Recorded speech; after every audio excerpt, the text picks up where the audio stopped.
आज इस वीडियो में हम एनसीईआरटी क्लास 10th मैथ का सवाल करेंगे। निम्नलिखित वर्गीकृत आंकड़ों का कल्पित माध्य विधि द्वारा माध्य ज्ञात कीजिए। ये हमें वर्ग अंतराल दिया हुआ है और इसकी बारंबारता दी गई है, तो हमें इसकी एक सारणी बनानी होगी। सारणी कैसे बनेगी? यहाँ पर वर्ग अंतराल जो हमें ये दिया है वो लिखना है। 0 से 10, 10 से 20, 20 से 30, 30 से 40, 40 से 50।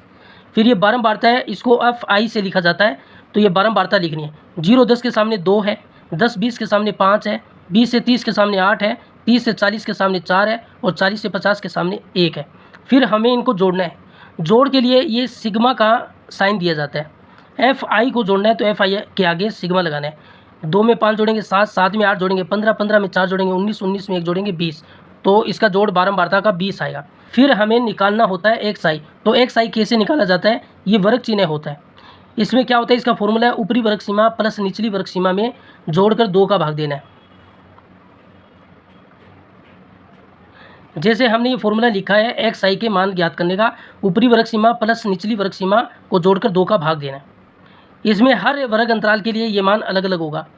जैसे पहले वर्ग अंतराल के लिए हम XI का मान निकालें तो ये 0 इसकी ऊपरी वर्ग सीमा है और 10 इसकी निचली वर्ग सीमा है। 0 में 10 जोड़ेंगे 10 आएगा और 10 में 2 का भाग देंगे तो 5 आएगा। फिर दूसरे वर्ग अंतराल के लिए 10 ऊपरी वर्ग सीमा है और 20 निचली वर्ग सीमा है। 10 में 20 जोड़ेंगे 30 आएगा और 30 में 2 का भाग देंगे 15 आएगा। फिर इन दोनों को जोड़ना है 20 30, 50 50 में 2 का भाग देंगे 25 आएगा।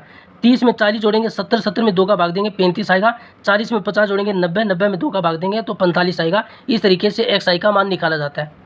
फिर हमें निकालना होता है, कल्पित माध्य विधि से निकालना है तो DI का मान निकाला जाता है। DI कैसे निकाला जाता है? XI में से A घटाना है। XI के मान तो ये है, A क्या होगा?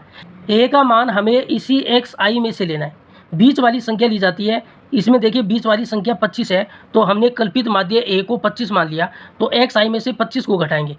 XI ये है, इसमें से हम 25 घटाएंगे। 5 में से 25 घटाएंगे तो -20 आएगा, क्यों प्लस का 5 है और माइनस का 25 है तो माइनस का 20।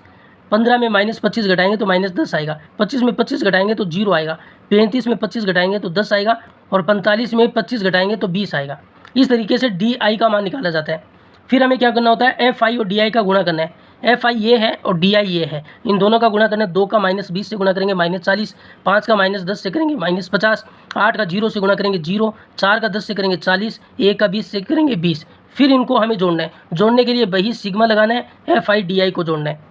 माइनस का 40 माइनस का 50 तो माइनस का 90 और 40 और 20 60, प्लस का 60 माइनस का 90 तो माइनस का 30 रहेगा। फिर हमें कल्पित माध्य विधि से माध्य ज्ञात करना है, तो माध्य X के ऊपर बार लगाया जाता है। इसका फॉर्मूला है A plus sigma FI DI upon sigma FI। Sigma FI DI को हमने अभी जोड़ा है, इसका मान -30 है, तो ऊपर हमें -30 लिखना है।